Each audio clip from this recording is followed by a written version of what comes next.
Welcome to Silver Story Lab. Thank you for being here. I hope you enjoy the story. Let's begin. Greg Bowers stared at his phone, the stranger's words echoing in his skull like a death knell. 3 hours ago, he'd been the happiest man alive.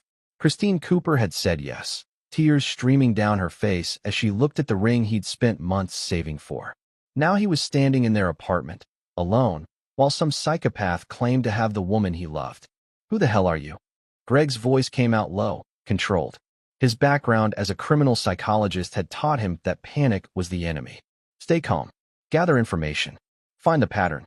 The man on the other end laughed, not maniacal, but genuinely amused, like Greg had just told a mediocre joke. You really don't know, do you? 5 years, Greg. 5 years you've been borrowing something that was never yours to keep. Put Christine on the phone. Now. She doesn't want to talk to you. She's home now. Her real home. The line went dead. Greg immediately called Christine's number. It went straight to voicemail. He tried again. Same result. Her location sharing, something they'd set up years ago for safety, showed her phone was turned off. He grabbed his keys and headed for his car, his mind already racing through possibilities. Christine's parents lived 40 minutes away in the suburbs. She'd left at 7 p.m. to tell them the good news in person. It was now 10:15 p.m. The drive felt like hours. Greg's hands gripped the steering wheel tight enough to hurt. He replayed every conversation from the past 5 years, searching for clues he'd missed. Christine had always been slightly secretive about her past. He'd attributed it to a rough childhood she didn't like discussing. She'd mentioned growing up in foster care after her parents died when she was 12, bouncing between homes until she aged out at 18. Or at least, that's what she'd told him. When Greg pulled up to the address Christine had given him for her parents' house, his stomach dropped. It was a vacant lot, just overgrown grass and a for sale sign that looked like it had been there for years. Greg sat in his car, breathing through the revelation. She'd lied about her parents, which meant she'd lied about going to see them, which meant everything about tonight was premeditated. His phone rang. Unknown number. Confused, are we? The same voice, dripping with satisfaction. Don't worry. Most men are when they realize how little they actually knew about the woman in their bed. What do you want? Greg asked, his psychologist training kicking in. Keep him talking. People who want to gloat will tell you everything if you let them. I want you to understand something, Greg. Christine isn't who you think she is. She never was. You were just a pleasant detour. An experiment. But experiments end, and she comes back to where she belongs. With you. Finally, you're catching on. The man's voice shifted, became almost friendly. I've been watching you two for years. Watching her play house with you. It was entertaining, I'll admit. But the game's over now. She loves me, Greg said, though doubt was already creeping in like poison. She loves what I allow her to love. Just like she goes where I allow her to go. Christine understands her purpose. You were just too blind to see the truth. The line went dead again. Greg didn't go home. Instead, he drove to the coffee shop where he and Christine had met 5 years ago. It had been random, or so he'd thought. She'd spilled coffee on his laptop, been mortified, insisted on buying him a new one. They'd talked for hours. She'd seemed perfect, funny, smart, damaged in a way that made him want to protect her. What if none of it had been random? Greg pulled out his laptop and started digging. He'd never investigated Christine before. That felt like a violation of trust. But trust was a luxury he could no longer afford. He started with social media, but Christine barely had any online presence. No Facebook, no Instagram, just a bare-bones LinkedIn that showed she worked as a graphic designer. He'd always admired her digital minimalism. Now it felt suspicious. He searched property records, court documents, anything public. Christine Marie Cooper, 28 years old. No criminal record. No marriage licenses. No death certificates for parents. But when he expanded his search to include foster care records, those were sealed. But he had contacts from his work with the criminal justice system. He hit something. Christine had been in foster care, but not because her parents died. She'd been removed from a home at age 12 due to concerning family dynamics. The details were redacted, but there was a case number. Greg called in a favor from Nick Nolan, a detective friend who owed him after Greg had provided expert testimony on one of his cases. I need you to run a case number for me, Greg said. And I need you to not ask questions. Nick hesitated. This about a case? It's about my life. 20 minutes later, Nick called back. His voice was tight. Greg, Whatever you're into, you need to be careful. That case involves a family that was investigated by CPS multiple times. The foster situation was complicated. There was a brother, older, some kind of psychological hold over the sister. They tried to separate them, but she kept running back. Eventually, she aged out and the case closed. Do you have a name? The brother? Yeah, Clark Foster. 35 years old. Last known address was in Riverside, but that's from 4 years ago. Greg's mind clicked into place. Clark Foster. The voice on the phone. Christine's brother. But not just her brother, something worse. Nick, I need everything you can find on Clark Foster. Criminal history, current address, employment, everything. Greg, please. Christine's in danger. That was the truth, even if Greg didn't know the full scope yet. Over the next 2 hours, Nick sent files. Greg read them in his car, his horror growing with each page. Clark Foster had no criminal record, which was surprising given the trail of psychological devastation he'd left behind. 3 ex-girlfriends had restraining orders that had since expired. All 3 described similar patterns: intense love bombing, isolation from friends and family, psychological manipulation, then sudden abandonment. One had attempted suicide. Another had spent time in a psychiatric facility. But the most disturbing detail was in the CPS files Nick had managed to access. When Christine and Clark were in foster care together, multiple therapists had noted inappropriate attachment and enmeshment beyond normal sibling bonds. They'd recommended separation.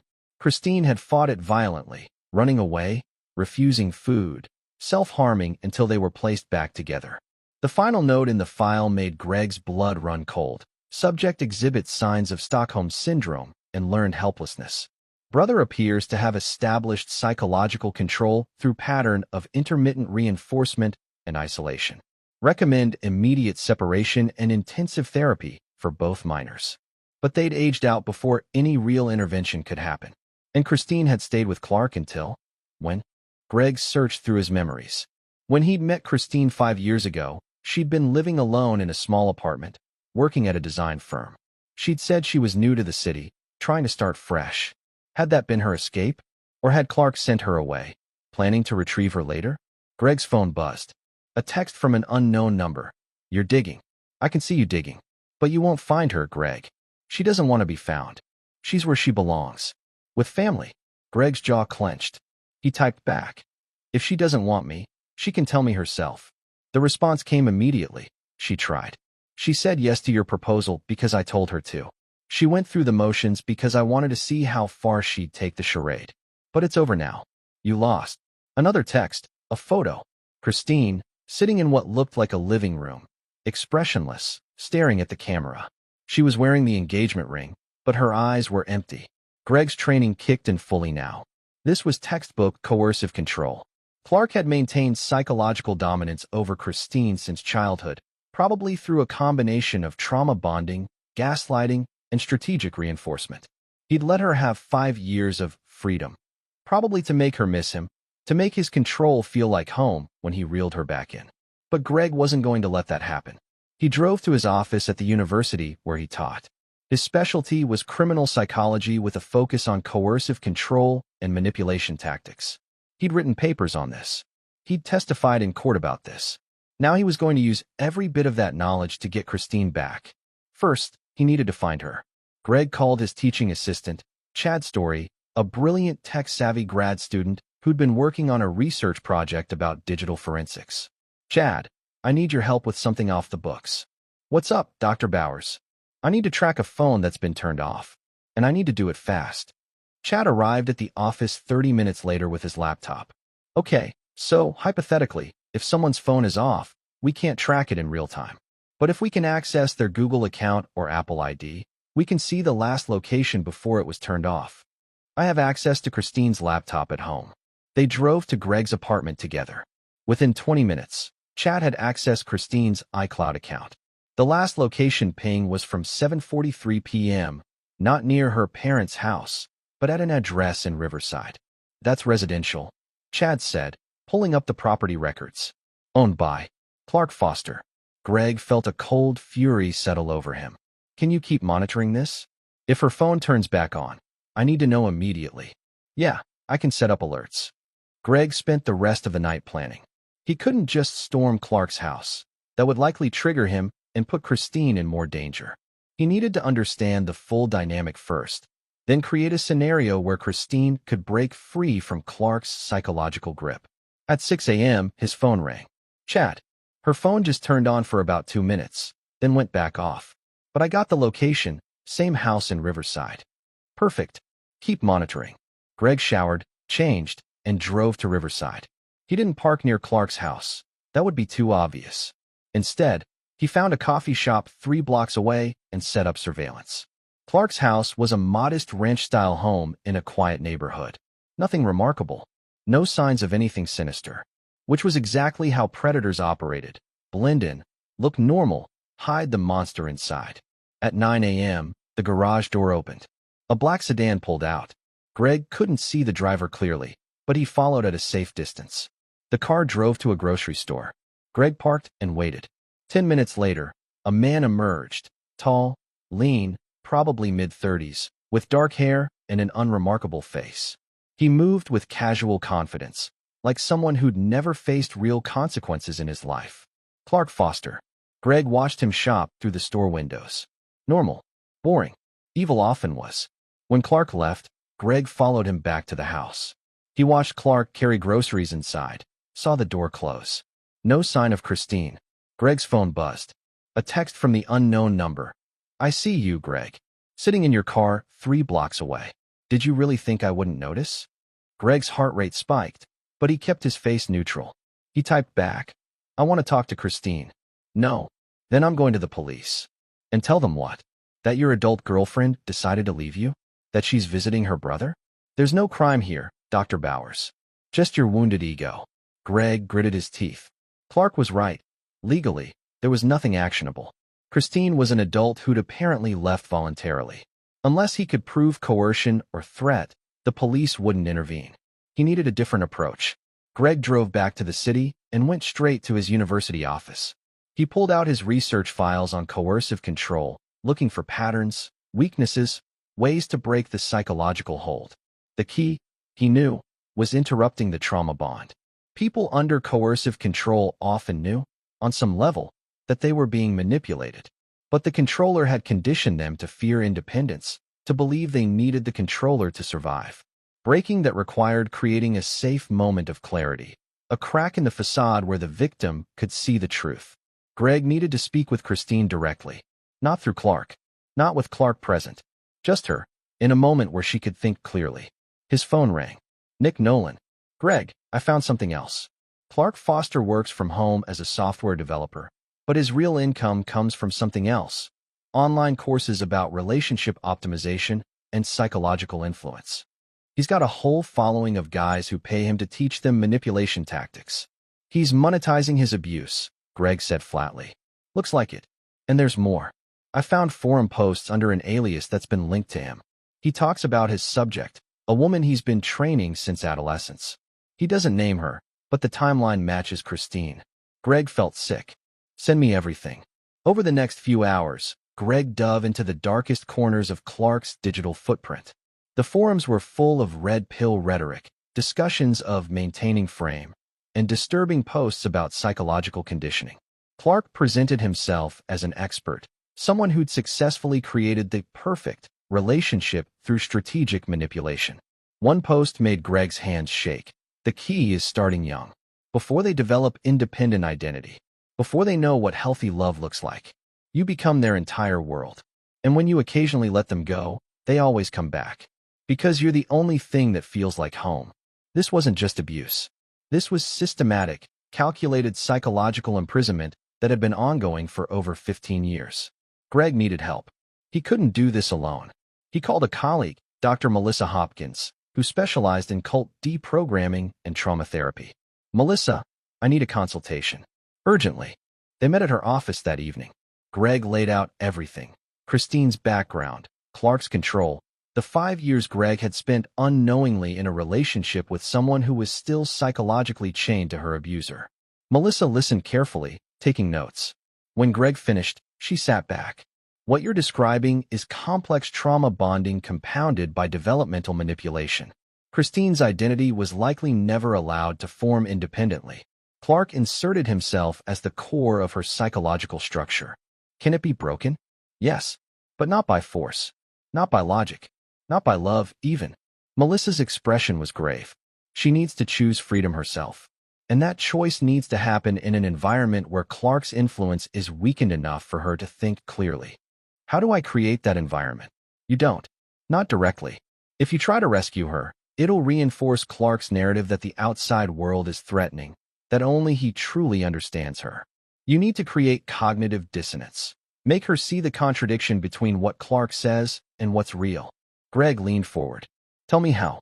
Melissa outlined a strategy. It was risky, required precision, and might not work. But it was the only option that didn't involve violence or further traumatizing Christine. You need to expose Clark's lies in a way that Christine can't deny. Not to you, to herself. Over the next 3 days, Greg executed the plan. First, he created a detailed timeline of Christine's life, pulling from every source he could find. Therapy records, school documents, social media archives, employment history. He documented every time Clark had entered and exited her life, every pattern of control. Second, he reached out to Clark's ex-girlfriends, the 3 with restraining orders. 2 agreed to speak with him. Their stories were eerily identical to what he suspected about Christine. Clark presented himself as their soulmate, isolated them gradually, made them dependent, then broke them down psychologically until they believed they were worthless without him. Third, and this was the risky part, Greg arranged a meeting with Clark. He sent a text. You win. I just want closure. One conversation, you and me, and then I'll leave you both alone. Clark agreed immediately. He suggested a public place, a park near his house. Tomorrow, noon. Come alone. Greg had no intention of coming alone. The next day, Greg arrived at the park with a hidden recording device. Melissa was parked nearby, monitoring. Chad was tracking Christine's phone in case it came back online. Clark was already there, sitting on a bench, looking relaxed. He smiled when he saw Greg approach. Dr. Bowers, I was wondering when you'd finally accept reality. Greg sat down, keeping his expression neutral. I need to understand. Why Christine? Why 5 years of letting her think she was free, only to pull her back? Clark's smile widened. You're a psychologist. You tell me. Control. You don't love her. You love the power you have over her. Love? Power? What's the difference? Clark leaned back. I created Christine. Everything she is, I built. Her tastes, her fears, her desires. She thinks they're hers, but they're mine. I let her play with you because I knew she'd come back. She always comes back. Because you conditioned her to. Because she knows where she belongs. Clark's eyes glittered. You were never a threat, Greg. You were just amusing. Watching her pretend to be normal, pretend to love you. She's a good actress. I taught her that too. Does she know about your forums? About how you sell her trauma as a success story to other abusers? Clark's smile faltered for just a second. Careful. Does she know you've been monetizing her suffering? Teaching other men how to do what you did to her? She knows what I allow her to know. And what happens when she finds out the truth? When she realizes you're not protecting her, you're exploiting her? Clark stood up. This conversation is over. Is it? Greg remained seated. Because Christine just got an anonymous email. It contains links to your forums, screenshots of your posts, testimonies from your ex-girlfriends, and a complete timeline of how you've controlled her since she was 12 years old. All sent from an anonymous account, totally untraceable to me. Clark's face went white, then red. You? I didn't send it. I don't even have her email address. You made sure of that. But someone did.